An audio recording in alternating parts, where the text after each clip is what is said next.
Hi, welcome to the beginning of the end. I'm Jeff Dixon, and the topic is prophecy. And we're using questions to kind of drive and spark our thinking about things that we need to know about as we think about the end times. First question is, what are the signs that the end times are near? Okay, that's a fair question, right? I mean, what are the things that we need to be looking for, the signs of the times? If this is the beginning of the end, are the signs there? And we'll make some summary statements, but also leave a lot of it for you to decide. The first sign would be what we would call the sign of deception. Many people are going to claim to be the Messiah and claim to have answers for a troubled world. Jesus tells us to take heed, to keep our eyes open and not be fooled. In the end times, people are going to be crying out desperately for leaders to deliver them. And they will seek mystics and religious leaders who claim to have a deeper knowledge.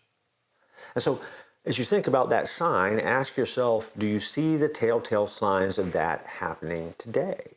And if you do, that is a sign of deception. That is a sign that is a part of the end times experience. The next thing that you might be looking for is the signs of disputes among the nations. Wars, dissension among groups of people will begin to escalate. And when that happens, it is a sign of Christ's return. The book of Revelation tells us that the tribulation period is filled with war, ceaseless, unending, terrible war that will continue to escalate until the entire world is involved. 50% of all research scientists today are involved in some type of arms development. I'll say that number again. 50% of all research scientists today are involved in some type of arms development. Now, that's despite all the arms limitation treaties. That's despite all of the posturing and the promises that politicians will make. There is at least, according to the same source, at least one military weapon and 4,000 pounds of explosives for every man, woman, and children alive on the face of the earth. The Bible says, as we move toward the end times, there will be constant talks of conflicts, border skirmishes, race wars, and national battles. So you have the sign of deception, the sign of disputes among the nations.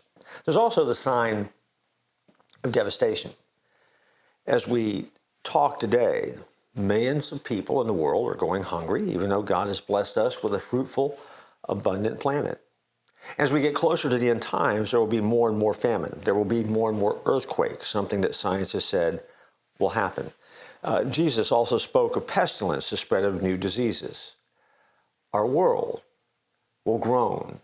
It is part growing pains and part of the pains of moving through this end time experience. So ask yourself the question, are you seeing those things today? Are you seeing signs of devastation in the world, even though this planet has everything that we need to survive and sustain life? And then the last sign that you ought to be looking for is this, the sign of deliverance into the tribulation. See, just before Jesus returns, there will be an explosion of antagonism toward God's people and a hostility toward the things and the truth of God. Christians around the world will be persecuted. Are we already seeing it? In some ways we may be. The media that we live listening to today actually holds most fringe groups in high regard. But there seems to be an underlying attack or allowing Christians to become an easier target. Now, you may disagree with that, and that may or may not be true in at least the sources that you listen to.